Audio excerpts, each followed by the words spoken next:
ব্রাহ্মণবাড়িয়া ৫ নবীনগর আসনের সংসদ সদস্য অ্যাডভোকেট আব্দুল মান্নান নবীনগরের স্বাস্থ্যসেবায় কোনো ধরনের সিন্ডিকেট, দালাল চক্র বা অনিয়ম সহ্য করা হবে না বলে কঠোর হুঁশিয়ারি দিয়েছেন।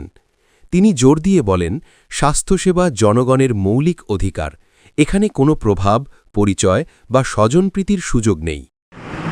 আমার আবেদনটা হচ্ছে যে আপনারা যে কাজে নিয়োজিত, এটা মানবিক এবার সেবা, মানবিক সেবা কাজে আপনারা নিয়োজিত, আপনারা নিজেদেরকে মনে করবেন যে আপনারা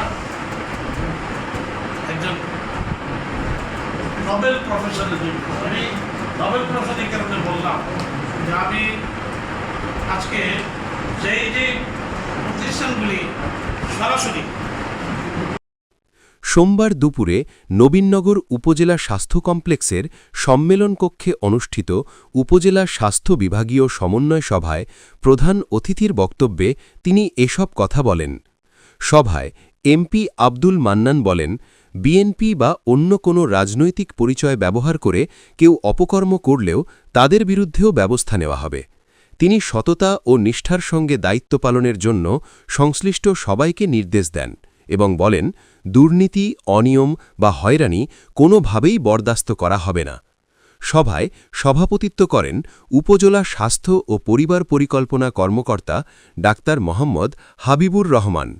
বিশেষ অতিথি হিসেবে উপস্থিত ছিলেন ব্রাহ্মণবাড়িয়ার civil surgeon doctor Mohammad Noman Mia, উপজেলা নির্বাহী কর্মকর্তা মোহাম্মদ মামুদুল হাসান এবং আখাউড়া স্বাস্থ্য কর্মকর্তা ডাক্তার মোহাম্মদ হিমেল খানসহ স্বাস্থ্য বিভাগের কর্মকর্তা এবং ব্রাহ্মণবাড়িয়া জেলা বিএনপির সহ-সভাপতি মোহাম্মদ মলাই মিয়া, ব্রাহ্মণবাড়িয়া জেলা বিএনপির সদস্য মাসুদুর রহমান মাসুদ, নবীনগর উপজেলা বিএনপির সাংগঠনিক সম্পাদক আশরাফুল ইসলাম রাজু, নবীনগর উপজেলা সাংগঠনিক সম্পাদক দেলোয়ার হোসেন সোহেন, স্থানীয় রাজনৈতিক নেতৃবৃন্দ।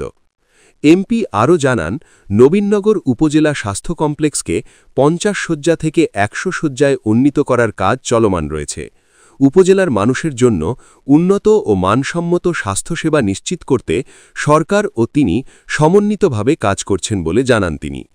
সভা শেষে এমপি হাসপাতালের বিভিন্ন ওয়ার্ড পরিদর্শন করেন এবং ভর্তি রোগীদের সঙ্গে কথা বলেন।